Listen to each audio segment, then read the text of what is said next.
આપણે જતા હતા દવાખાને, આપણને ખબર નથી કે જાતા જાતા થશે આપણી સાથે.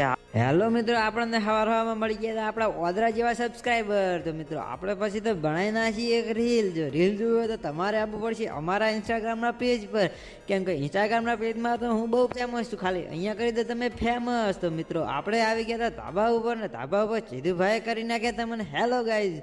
તો જીધુભાઈનું માન રાખીને કરી દેજો તમે લાઈક. તો મિત્રો પછી તો આપણે સદેવભાઈને બેન નીકળી ગયા હતા દવાખાને જવા માટે, અને ગામમાં પહોંચી ગયા. ગામમાં જોયું કે અહીંયા ગંઢિયા શું પ્લાન બનાવે છે. પછી ખબર પડી કે ગંઢિયા લોકો જાય છે તો ક્યાંક ફરવા, ને એવા સમાચાર મળ્યા કે એ જાય છે ઉજ્જૈન. તો પછી તો અમે સદેવભાઈને બે બાઇક લઈને નીકળી ગયા હતા, ને એવું કહેતા હતા કે આપણે જ નથી જતા ફરવા. તો અમે લઈ લીધું હતું મેં બાઇક, ને મેં પહેરી દીધા ચશ્મા, કેમ કે આપણે ના ફાવે ચશ્મા વગર બાઇક હાંકતે, અને આપણે જબરા બાઇકના શોખીન એટલે આપણે પહેરીને હાચ્યું હતું બાઇક ચશ્મા.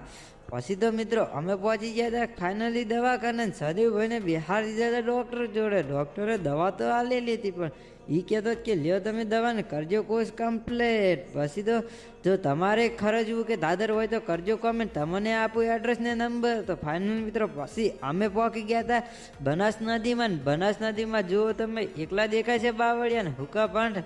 બનાસ નદીમાં આવા મળી ગયો અમન સારો રોડ. પછી તો સદેવભાઈ છે ને હેડે હરખા. તો સદેવભાઈ હાકીભાઈ જબર ને અમે આવી ગયા હતા વડાગામના ગેટે આવતા હતા ને હોમે મળી ગઈ બસ. પેલા ગંઢિયા લાગે છે હજુ હવે જ નીકળ્યા છે, એ ગંઢિયા જઈ રહ્યા છે ઉજ્જૈન.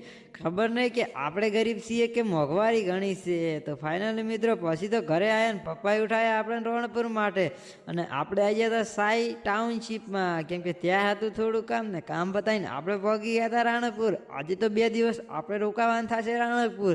કાલના વ્લોગમાં પણ તમને જોવા મળશે રાણપુર, ને આપણે કરી નાખી હતી લાઇટો ચાલુ. આજના વ્લોગમાં બસ આટલું. જય શ્રી રામ, જય દ્વારકાધીશ.